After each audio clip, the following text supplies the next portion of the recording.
Shadows Beyond the Horizon by Dima's Channel. It began with silence.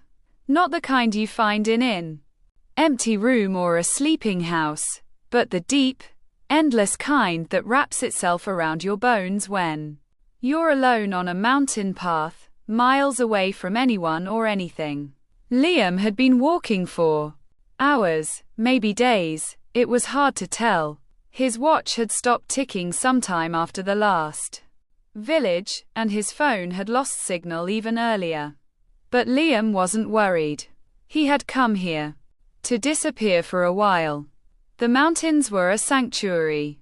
Towering peaks and endless skies stretched in every direction, making the world feel ancient, untouched. Each step crunched over gravel and fallen leaves, echoing softly through the cold mountain air. There were no cars, no notifications, no voices calling him back. Only the rhythm of his boots, the occasional rustle of a bird, and the wind whispering stories no one could understand. He didn't know exactly where he was heading. That was the point. He had taken an old trail suggested by a man in a cafe. A trail not on any map, said to lead to a forgotten village nestled between cliffs and clouds. The kind of place that wasn't meant to be found.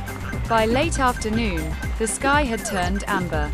The sun dipped behind a ridge, and Liam felt the sudden drop in temperature.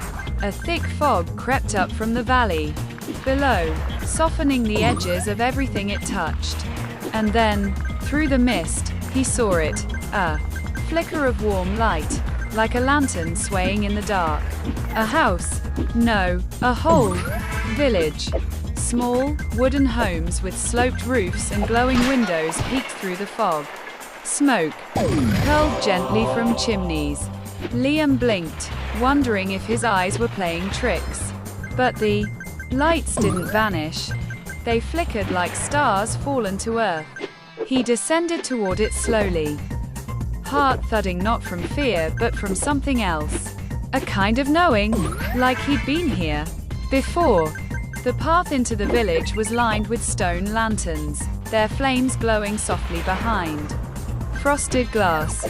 No electricity, no buzzing wires, just fire and silence.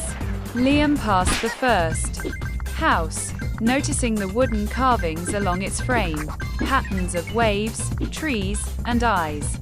Every house had them. Strange symbols, almost tribal, yet somehow elegant. They seemed to shimmer when the light touched them. He approached a wooden sign near the center of the village. The letters were hand-painted in a faded script. Welcome to Thalen. He'd never heard of Thalen. It wasn't on any of the maps he studied before the trip. Yet here it stood, quiet and timeless, as if it had been waiting. A soft creak made him turn. An old woman stood on a porch, wrapped in a gray shawl. Her face was weathered but kind. She didn't speak. She simply nodded once, then stepped inside and left the door ajar. Liam hesitated, then followed. The warmth inside was immediate. A fire burned low in the hearth. The scent of herbs and wood smoke filled the room. The woman handed him a bowl of steaming soup without a word. He nodded in thanks, suddenly too tired to speak. They sat together in silence as the fire crackled.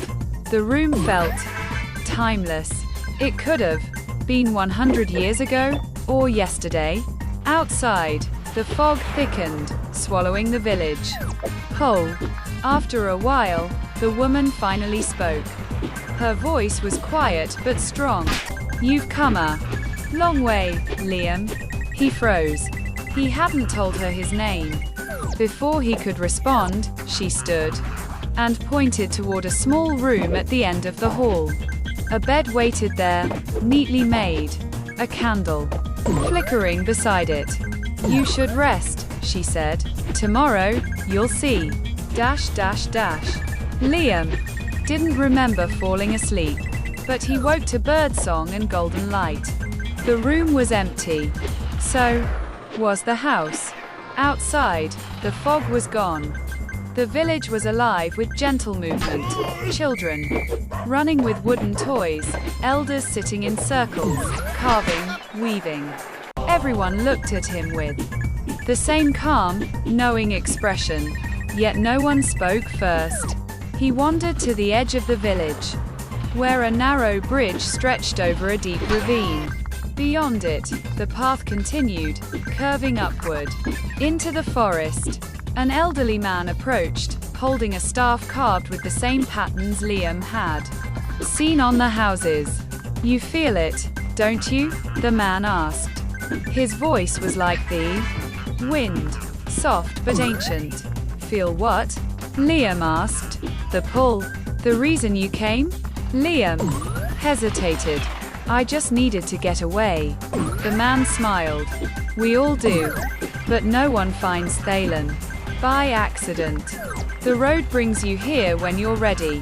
When the world no longer speaks your language, you come to listen to ours." He gestured to the path beyond the bridge. "There is more to see. Dash dash dash." The journey beyond the village was unlike anything Liam had ever known.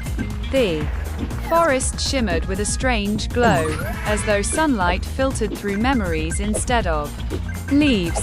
The trees whispered in languages he didn't know but somehow understood. Time felt soft. Here, malleable. He saw moments. Not visions. Moments. A girl dancing in the rain with her mother. A boy hiding letters under a floorboard. A man waiting on a cliff for someone who never returned. They weren't his memories, but they felt familiar. Intimate. As if the forest was sharing parts of itself with him, hoping he would do the same. At a bend in the path, he came across a mirror nailed to a tree. It was old, the glass cracked, but his reflection was clear and different. Not in his face, but in his eyes.